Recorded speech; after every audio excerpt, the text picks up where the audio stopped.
L'homme est semblable à un souffle. Ses jours sont comme l'ombre qui passe. Je recommence.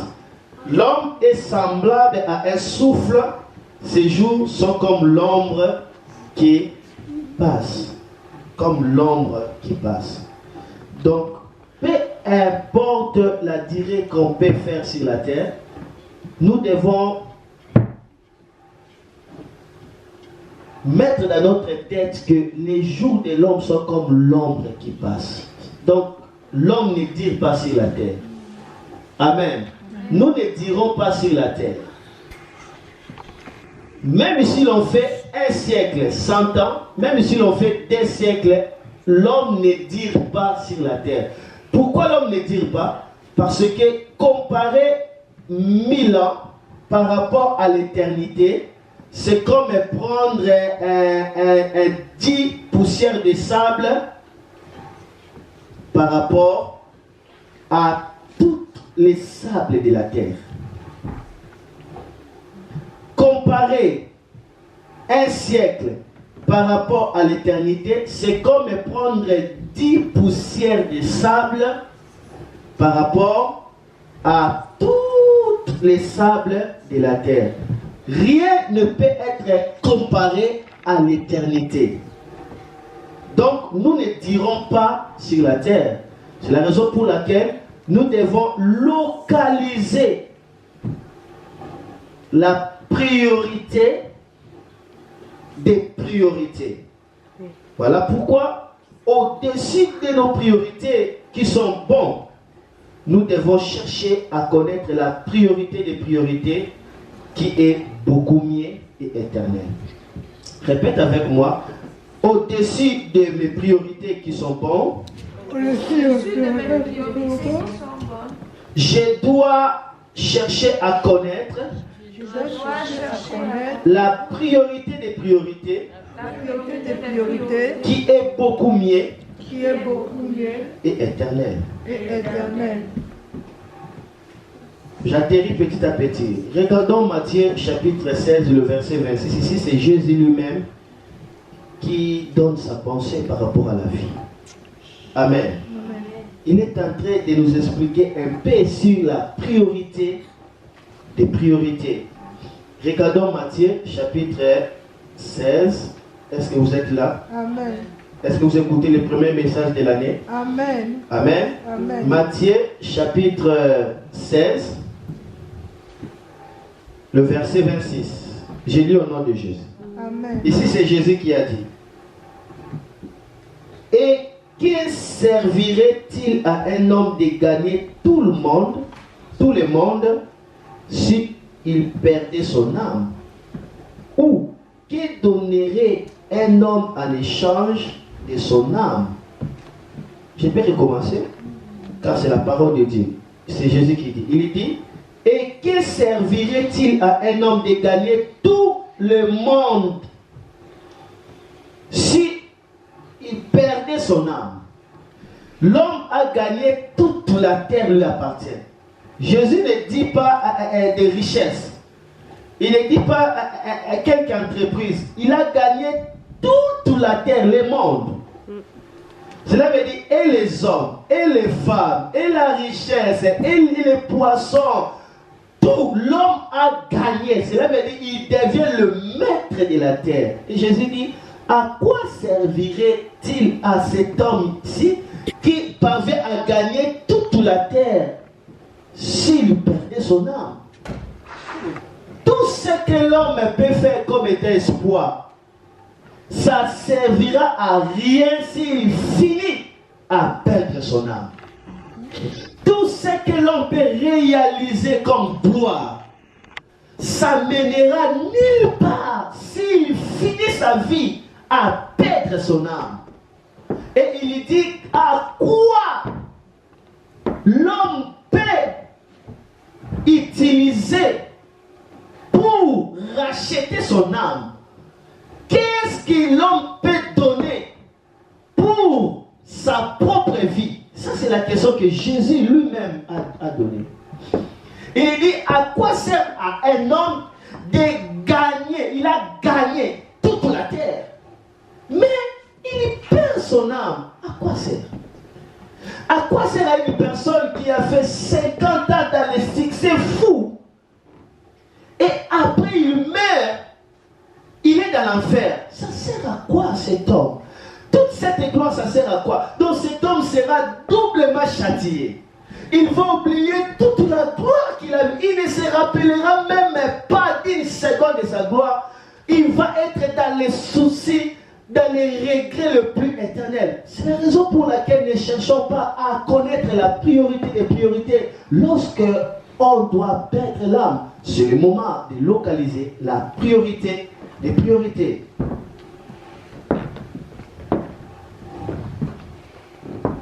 Alléluia. Amen.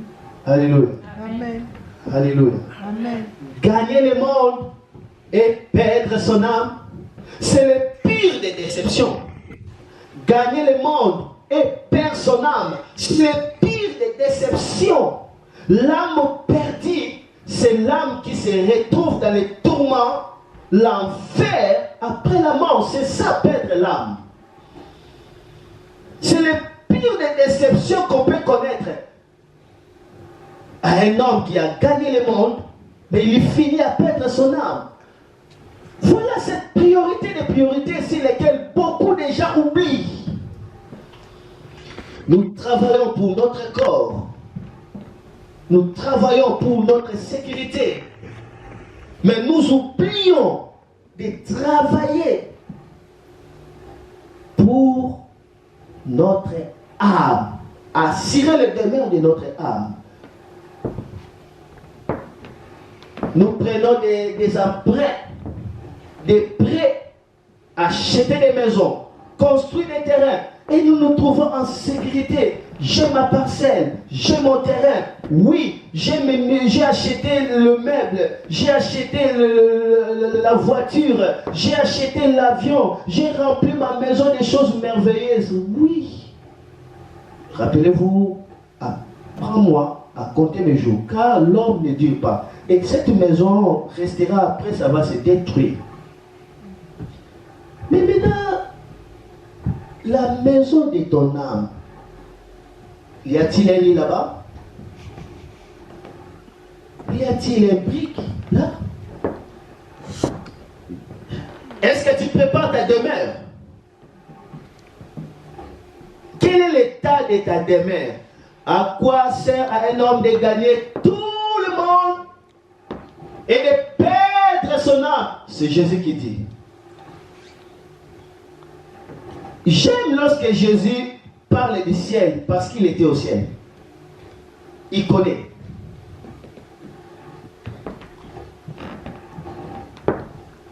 Qu'est-ce que l'homme donnera à l'échange pour sa propre vie? Il n'y a rien que l'homme peut donner à l'échange pour sa propre vie. Il n'y a rien que l'homme peut donner pour les rachats de sa propre vie. Il n'y a rien. C'est là où se trouve la plus grande question. C'est quoi la priorité des priorités? Vous me permettez d'avancer?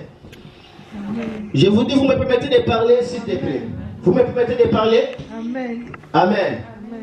Chaque personne souhaite que son âme repose en paix après la mort. Il n'y a personne qui ne souhaite pas que son âme repose en paix. Chaque personne, et qui lui prie, et qui ne prie pas, et qui ne connaissent Dieu, et qui ne connaissent pas Dieu, et qui est chrétien, et qui n'est pas chrétien, chaque personne souhaite que l'âme de son bien-aimé repose en paix, l'âme de son fils repose en paix, l'âme de son père repose en paix, même son âme repose en paix. Tout le monde souhaite un bon départ de l'âme. Mais malheureusement, tout le monde n'assure pas le demeure de leur âme. Si tout le monde souhaite que son âme repose en paix après la mort, donc l'homme sait qu'après la mort, il y a une demeure éternelle. Nous le savons. Si nous souhaitons que je vois la gloire de Dieu sur ma tête, la présence de Dieu est là sur ma tête, vois la gloire de Dieu, mes cheveux se sont repoussés. Si nous souhaitons que l'âme repose en paix, parce que nous ne voulons pas que l'âme soit perdue dans les tourments. C'est pourquoi nous souhaitons que l'âme repose en paix.